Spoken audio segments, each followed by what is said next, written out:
All right, so the top 100 is here. Well, half of it is here. All right, so RJ Barrett at 100. The issue with RJ Barrett being at 100 is that he dropped 50 spots after having a career year. So I don't like really know then like what the criteria even is. Let me see. Barrett averaged a career high 21 points last season for the Raptors, his first full season playing for his hometown team after being acquired by Toronto midway through the 24 season. RJ Barrett's role entering the season is a bit in flux. However, a goal for the team is to combine his talents with newly acquired Brandon Ingram and ascending star Scotty Barnes. You dropped 50 spots, buddy. Steph Castle at 99. Anybody that has been following me since like the preseason last year knows that I'm very high on Stephon Castle. I think he's gonna have a big year. Big sophomore season, hopefully. Walker Kessler is always a weird one because he is like kind of in that weird echelon of like, yeah, he's a solid defender, but at the same time he's not a really polished offensive player. So I feel like it's sometimes hard to kind of judge where he actually is. Also, playing for Utah, you don't really know what his value could be. Okay, Peyton Pritchard at 97. This is very low, I feel like, especially considering the fact that Tatum is going to be out, Drew Holiday is gone, Al Horford is gone, Porzingis is gone. He by default is going to have such a larger role this season that I feel like projecting him for 13.5 points is very underselling what he could actually do this season. I feel like he's going to be at least 18 just for out of necessity. All right, Nikhil, cool. PJ at 95. I mean, I feel like this is just the reality of a lot of these names, is that it's just gonna be like, yeah, I mean, I guess. Devin Vassell, I understand that like he's been a little bit inconsistent. He was like, wasn't he injured last season? No, he got the surgery last off season, and then they made a bunch of trades, so then his role kind of changed. I don't know. I feel like he's just in a weird spot. Jakob Poeltl, 93. I mean, yeah, cool. Solid player. Mitchell Robinson, 92. This man has been dropping.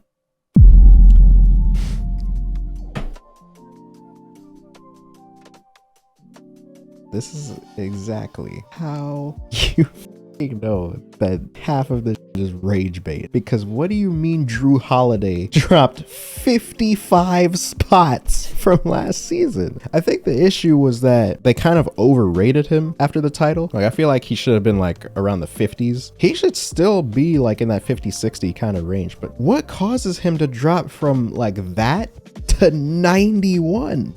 I understand that he's aging, but at the same time, you guys are going to see that they are not consistent with that reasoning when it comes to other players. Nas Reed at 90. Andrew Wiggins, 89. Cool. Zach Edey, 88. Yeah. I don't want to hate, and I understand that him being in Denver now will give him like a bit of a like enhanced role, or if not enhanced role, it will like put a bigger spotlight on him. I don't think he should have been on the list. I'm not gonna lie.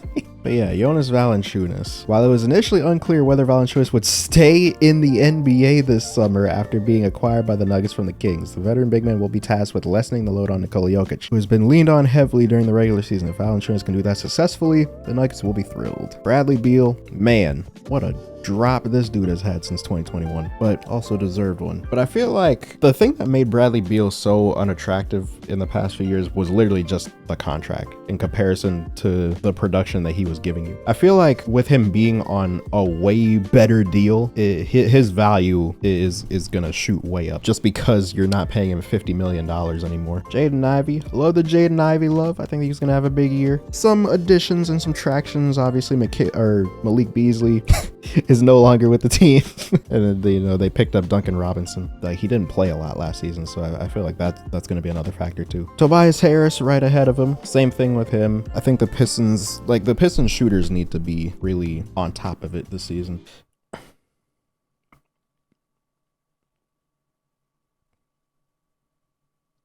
Jonathan Kuminga, 83. Norm Powell, 82. Okay, cool. Like, he didn't have the best playoff against the Nuggets, but like last season, he was cooking in the regular season. So I feel like that should be a much bigger factor. We'll see. Andrew Nembhard, 81. Love the Nembhard love. This projection is complete because he is going to need, Tyrese is not there. He's going to be the lead guard. Like, he's not going to be averaging 12 and 6, especially considering the fact of like what he's been doing just in the NBA over the last couple seasons, bro, 12 points is borderline disrespectful. I'm not gonna lie. Like he's gonna be averaging at least like 16, 17, I feel like.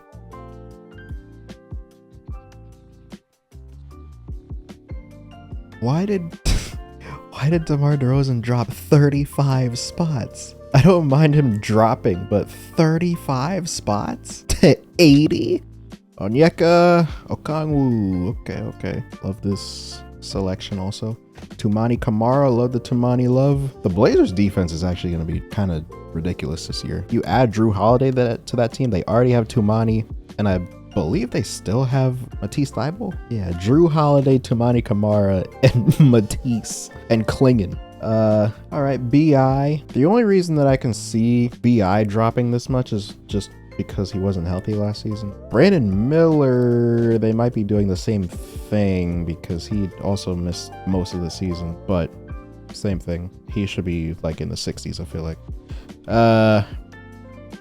Again, in a vacuum, I don't hate this. If you want to put Jaden McDaniels over Naz Reid, I don't really have an issue with that. Jaden McDaniels 15 spots ahead of Naz Reid is ridiculous. I'm not gonna lie. Like, dog, what do you mean? Really, just the issue is him being 90. Dude, like, I don't. Okay, Jabari Smith. Okay. Cool. Derek Lively. Hey, your guy, Manas. Derek Lively is a guy that I've been fairly, well, not critical of, but like, I always felt like he needed a table setter. And with obviously Kyrie out for like the last month of the season, and also Luka obviously being traded, he didn't really have that. And so he looked absolutely terrible. But also, you know, the whole situation between him and the medical staff also could have been a factor there. I feel like him being alongside D'Lo now will definitely be helpful. Zach LaVine 72. Okay, I mean, I guess.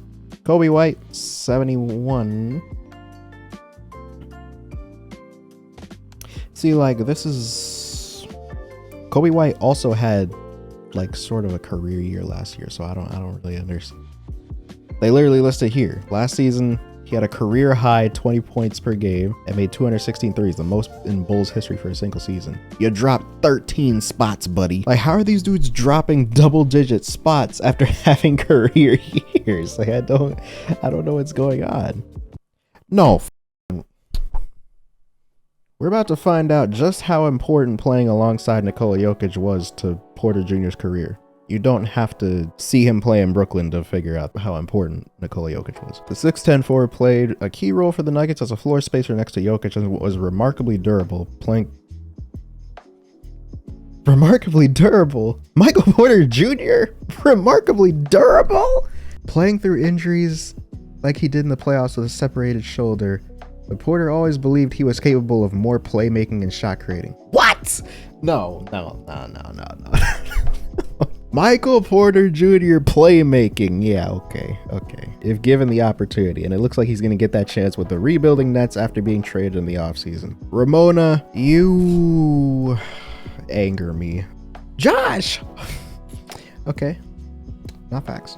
Tyler Hero, okay, 68. Cool. No, not cool. I think I was still just like trying to move on from the MPJ and all the other just nonsense that I was seeing that I literally didn't even process what I just saw with Tyler Hero at 68. What do you mean he just had the healthiest season by far of his career, averaged the most points by far, first all-star selection, highest efficiency season? Like, what else does he realistically need to do to jump up the list? He only jumped up 8 spots after all of that? That doesn't make any sense. This will probably end up being one of the worst age takes on this entire list. And man, I didn't even catch it in real time. Cam Johnson, 67. Love the Cam Johnson love. And I think that him being alongside Jokic now will kind of bring him back into that kind of spotlight that he was in Phoenix, where people are gonna kind of get reminded of exactly how good this dude is. Denny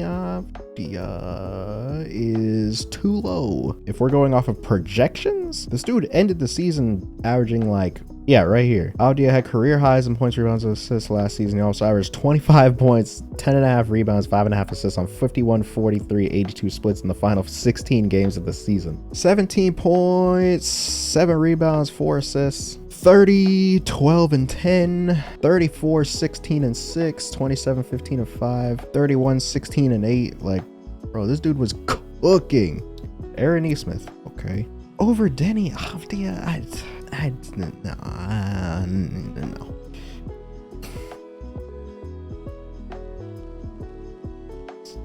no. No. He's too high. And that's all I'll leave up. So this would have to be injuries again, but at the same time, it's a projection. So like, 63? We gotta be so real with ourselves, bro. 62 Christian Brown. All right, so it looks like ESPN's finally given up on Zion. This dude is at 61. Oh my God. You know what would be crazy? This is the year that they finally are like, all right, we can't keep being too high on you. You can't stay healthy. Like this is ridiculous. And now, what if this is the season where he actually is able to play a bunch of games? Austin Reeves at 60. I feel like he's a bit too low. I don't know. We'll see.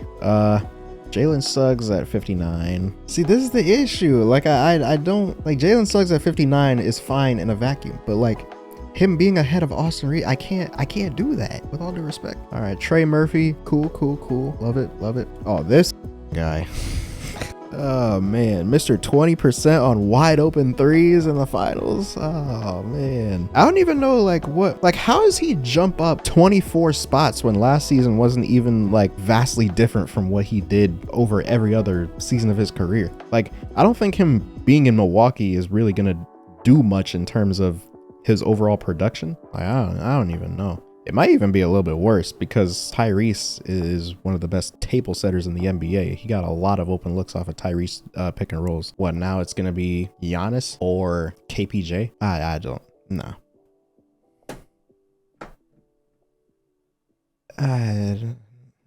No. All right, Dyson Daniels, 55. Okay. Paul George, god damn. 54. Alex Caruso, 53. I don't hate it. Cooper at 52. They have Cooper. We haven't even seen him play yet, and they have Cooper over a lot of really good players. Like, I'm not gonna lie. Like, they have him over Trey Murphy. They got him over Reeves. They got him over Zion, LaMelo. Okay.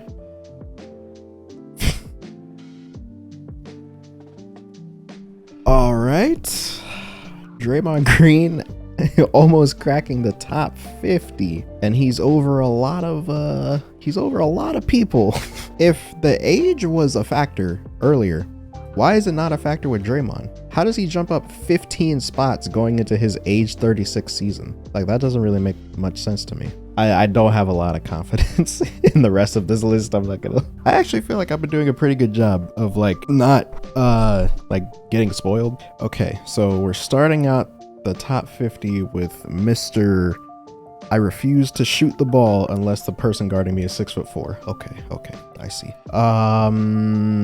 No, I think that he said after going to Atlanta that he now feels better. I don't know. I still just am not that high on Porzingis, and I haven't been for like the last couple seasons. And it's really just from what I just said. Like, this dude literally, he's 7'4" or 7'3" in theory.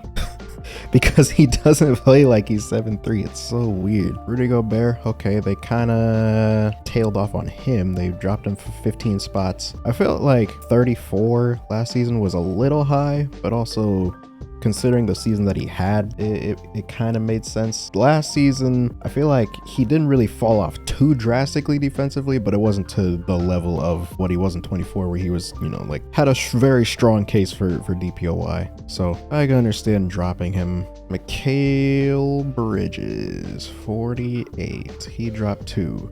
He should be around this range. I don't really know, like, where. Wait, what did that say? Okay. See, I putting him barely top 50. This is like the Kawhi fiasco, or like it's literally the same situation with Kawhi, where it's like, if you're gonna put him this low, you might as well just not even have him on the list. Like, what's the point of even ranking him if you're giving this much tax? like this much injury tax. They have his projection at 28 points, 9 rebounds, and 5 assists. I can understand that because we don't really know for sure how many minutes he's going to play. So, all right, Jamal Murray moved down. And that was expected, especially after the start that he had to last season. But he did have a pretty good like second half of the year. He had a pretty decent playoff run. Let's see, Jared Allen, 45. Okay. I feel like he's a little too high. Like personally, I would probably have Gobert over Jared Allen. But if they want to say for like offensive reasons, then sure. But Gobert's the better defensive player, so then I don't really know what happens there. All right, Jalen Johnson. Love the Jalen love. He was unranked last year. Okay. He could be a little bit higher, but again, he was like also kind of like injury tax. So Lowry Markkanen, 43. It seems like he's just moving down and down and down. Like he looked so promising after that 23 season, and now he's just been moving down. I think partially last season, it literally looked like he didn't care about the sport. I mean, he's in Utah. Well, what do you expect? All right, Julius Randle moved up as he should have. Julius Randle had a great season last year. He definitely surprised me. He proved me wrong because I thought that was a horrible trade for Minnesota when it first happened, and also I had no faith at all in him for performing in the playoffs given his playoff history, especially with New York.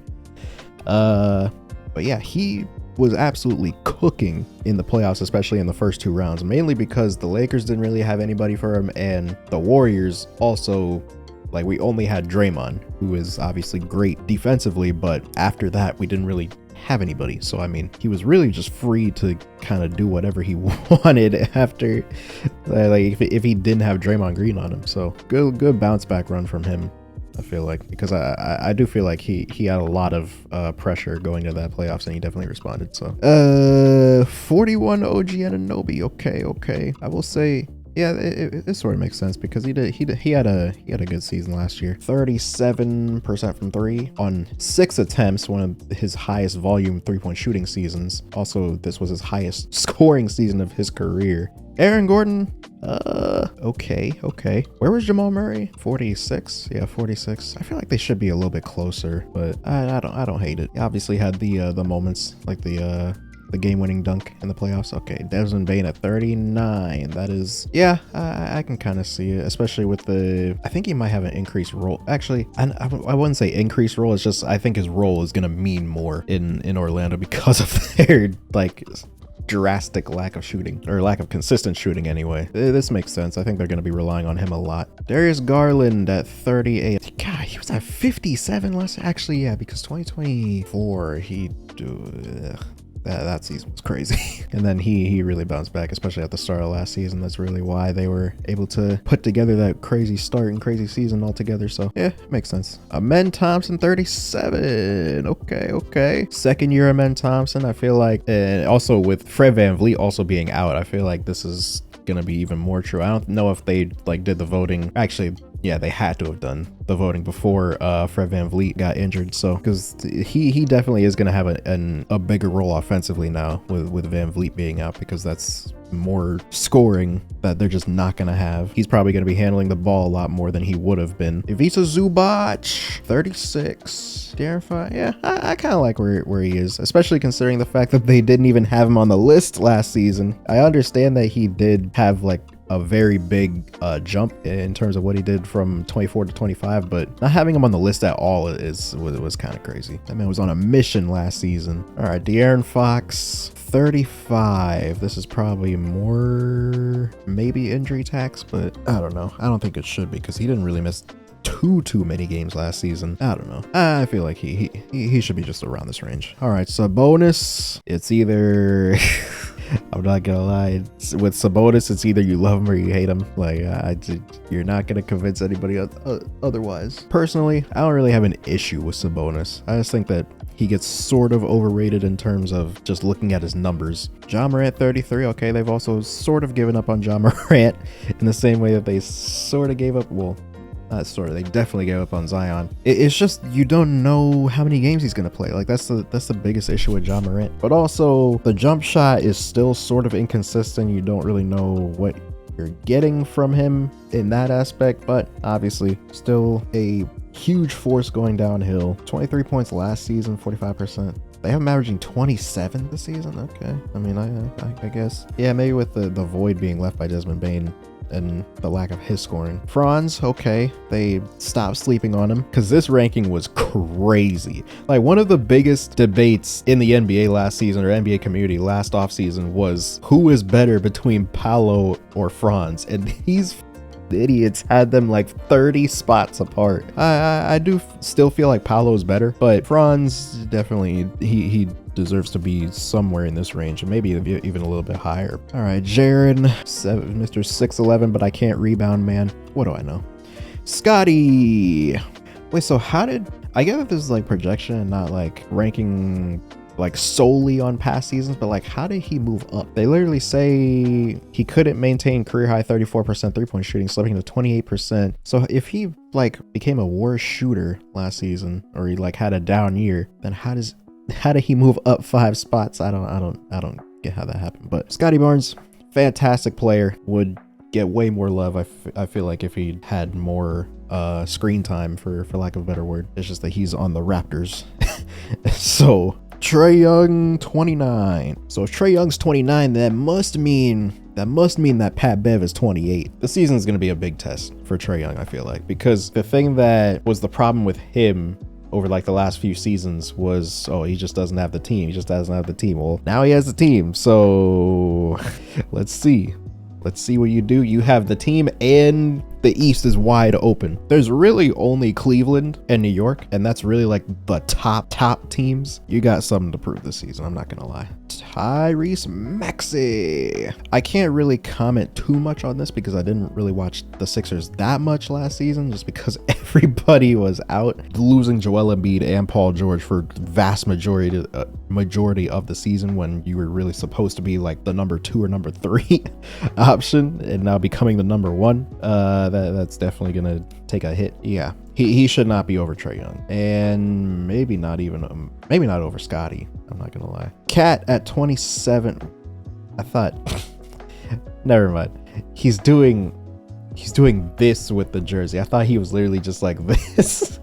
I was about to flip out, bro. I feel like he only went up 3 spots. He was like cooking last season. Like, I never really saw him as a defender, especially, or like not even really in 2024. It was really just because they had Gobert backline. It just made him look better. But offensively last season, especially rebounding, oh my goodness, he should be a little bit hot. Like Derek.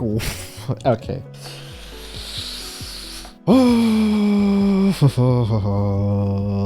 Chad, I don't know. Derek White, bro. I understand that like they're relying on him also sort of having an uptick in production with Tatum out, and also just them not having a bunch of players on the roster anymore. Like, on this Celtics team, he's gonna be like the number 2. He's never really been that. I'm not saying that he like can't do it, but I'm just saying we haven't seen him in that role.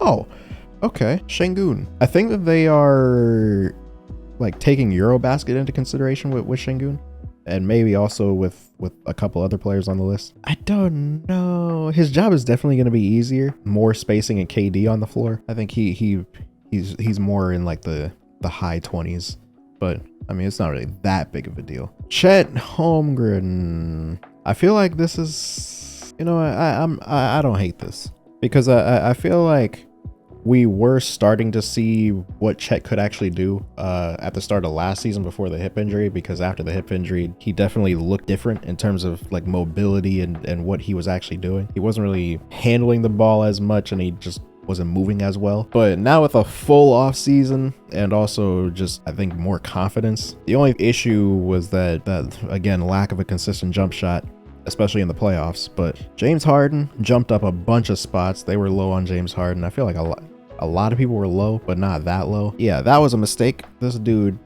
absolutely carried the Clippers last season, along with Zubac, of course. But James Harden last season was the epitome of like, numbers don't tell the full story, because I'm pretty sure he was sub 40% last season, but he was like by far the Clippers' best player. I don't know, he was 41%. Last 20 games, he was 46 from the field, 39 from 3 on 8 attempts, 25 points, 9 assists, 6 rebounds. This was the issue, the first 55 games.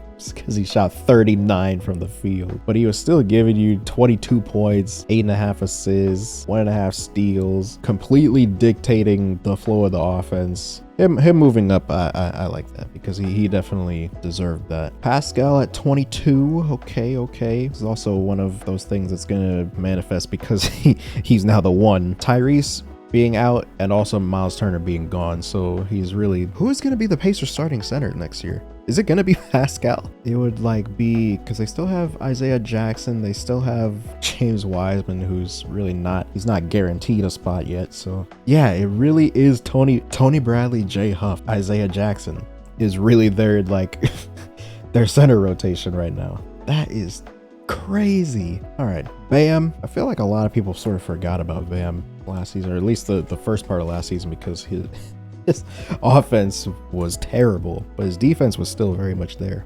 I like the ranking. Kawhi at 20. This is, again, you just don't really know where to rank him, because like healthy Kawhi Leonard is easily top 10 in the league, but it's just the issue that they don't know if healthy Kawhi Leonard even exists anymore. Oh yeah, there's also the possibility that he might be in jail. I'm kidding. He won't go to jail for that, but there is a real possibility that he might get his contract voided, to which he will not be on this team anymore. So Jaylen Brown, okay, he went down as he sort of should have. Man, Jaylen Brown's gonna be the number one. Yeah, I suppose 19 is fine. Whoa.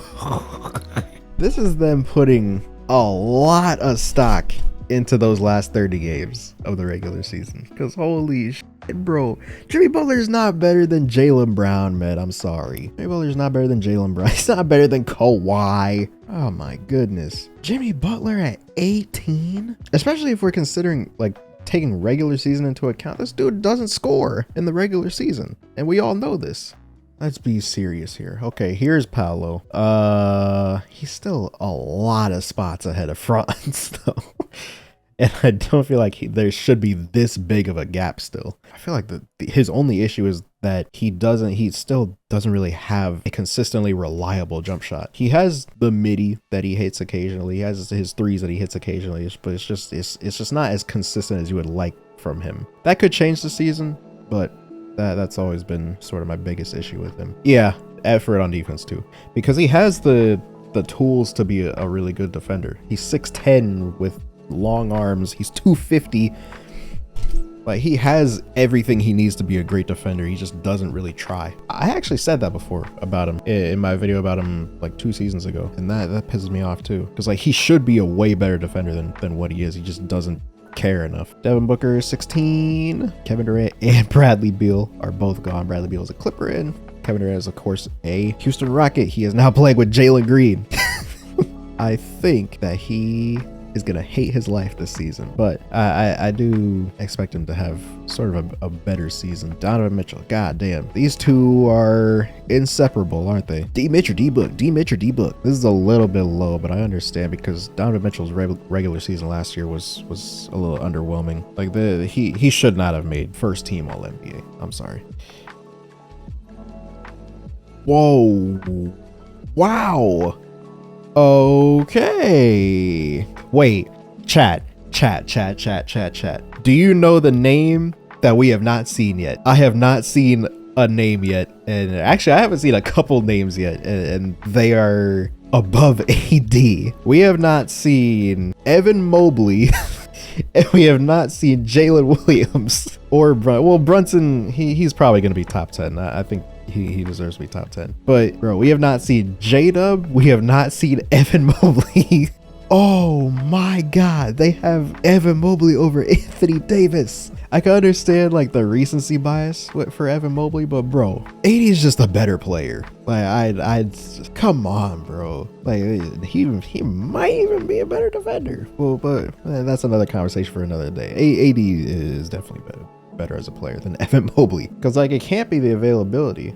actually, because they had him ranked 13th the season where he actually played the most games. They only had him one spot up, and AD was cooking in 24. So I don't know like really what they want. And here he is. Here's Evan Mobley. The leap happened. Mobley made All-NBA 1 Defensive Player of the Year in his 4th season. Cavs went all in on his ascent as a franchise mission last season, and he held up his part. But now he lives in a world of high-end expectation, which this rank crystallizes, and he is going to be expected to truly show what it means to be a superstar, uplifting your team in the playoffs. That part hasn't happened yet. Man. See, this is the problem. Evan Mobley is from like around where I'm from, so I've always kind of rooted for him from that aspect, and he is like a fantastic player. And like, don't get me wrong, like I'm not hating. He is a great player, but like, bro, I'm not taking him over AD. I'm not taking him like, so they're really saying that Evan Mobley is the best player on the Cavs. This is a thing that like, I don't care if I'm wrong about, but like me personally, I wouldn't have him this high. Okay, Cade at 12. Cade at 12. They had him at 67 last season. All right, Cade at 12. They're really high on Cade. I feel like it's gonna be justified. He had a huge season last year, and I expect that to sort of continue on this season, especially now with the new playoff experience. Wait. No. Nah. Bro, Asar Thompson isn't on the list? Okay. I don't know how it took me that long to just now realize that, but that is crazy. Bro, Asar Thompson not top 100 in the league. Wait, there's still no Jalen. Hold on.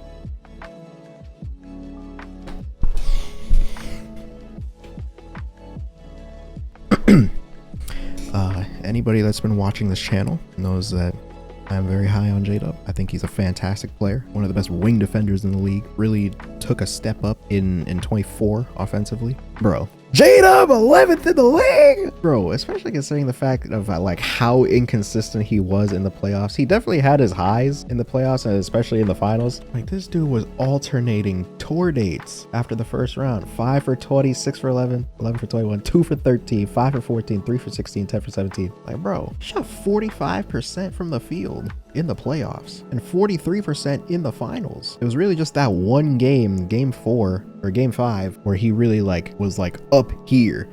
But for most of the finals, he was like sort of like normal J-Dub, like 22, 23 points. My goodness. So that means we're taking Jalen Williams over Cade, over Mobley, over AD. Again, I love J-Dub, so I will happily be wrong if he actually justifies this rating. But like, this is high. Oh my god. Okay. Hey, you know what that means? We're still top 10. I'm actually curious to see where he's actually ranked, because I think that they might have him just like barely in the top 10, because I don't think that he's okay. They have Jalen Brunson at 10. Okay. Jalen Brunson, I see the vision, especially with Mike Brown taking over as head coach. The Knicks are going to be more defensive minded, as I already said earlier, and so I feel like he is going to really benefit from that. Well deserved.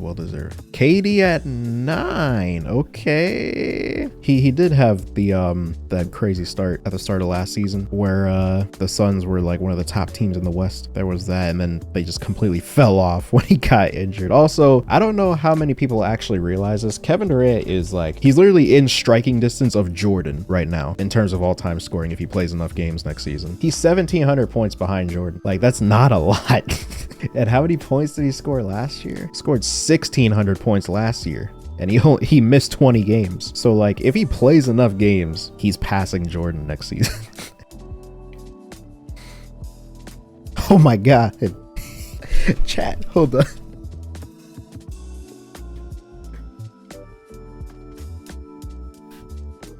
Let's go, chat. We did it. LeBron James at 8. I will say, bro, LeBron is about to play his 23rd season and he is still firmly in the top 10. Do you have any idea how like otherworldly alien inhuman that actually is. Like LeBron James is at 8 and we're all just like, yeah, seems about right. And this dude's about to be 41, his 23rd season. Nobody else has played as many seasons as he is about to play, and he's still top 10. All right, so I assume Steph is 7. Yeah, okay. If we had another name ahead of him, I was about to flip out.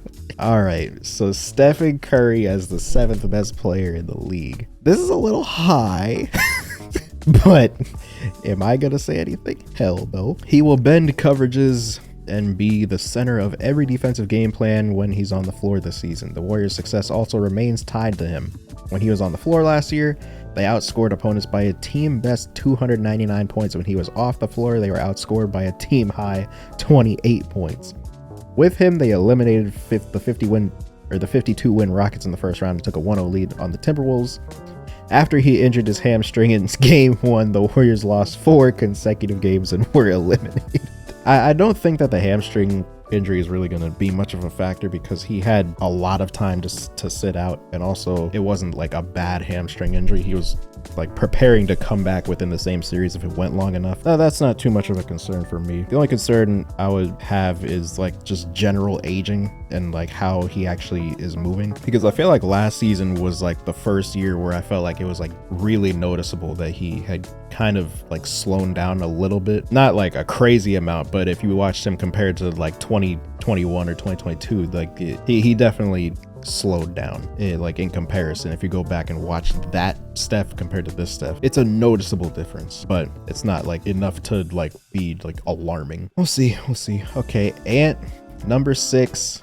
Love the Ant love, man. Randomly became one of the best high volume 3-point shooters ever last season. That man Ant spent one summer with Steph and became this. 39.5% from 3 on 10 attempts a game. And I also think that the T-Wolves as a whole really figured out a lot of things, especially in the playoffs. Like I feel like Ant's ability to kind of like process things and like really learn in like really a short amount of time has really been apparent, especially in that Lakers series, because he went from like being completely floored by the defense to literally just doing whatever the hell he wanted like 2 games later. And he's only 23 years old, bro. Ant is 23 years old and he's already this, or actually no, he just turned 24 this offseason. Oh yeah, Techs were also okay. Victor at 5. You know what, people might have a problem with this, I feel like they think that he might, or that he probably deserves to be like sort of like towards the latter half of the top 10. But if we're talking about predictions and like projections, I feel like this is fair for Victor,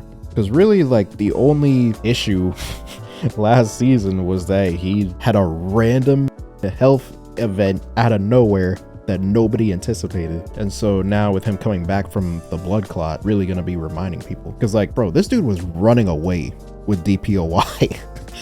Like there wasn't even a DPOY race in January. Like he was absolutely going to win the award. Also, somebody that has become a very good high volume 3-point shooter. Last season was 35% on 9 attempts a game, almost 4 blocks. What was the stretch? I think it was from here to like here. 25 points, 4.5 blocks, 12 rebounds, or 11.5 rebounds. 47 from the field, 37 from 3, and including this game where he had 10 blocks, and the next night he had 8. This dude had 18 blocks in 2 games, and the Spurs now have expectations, so.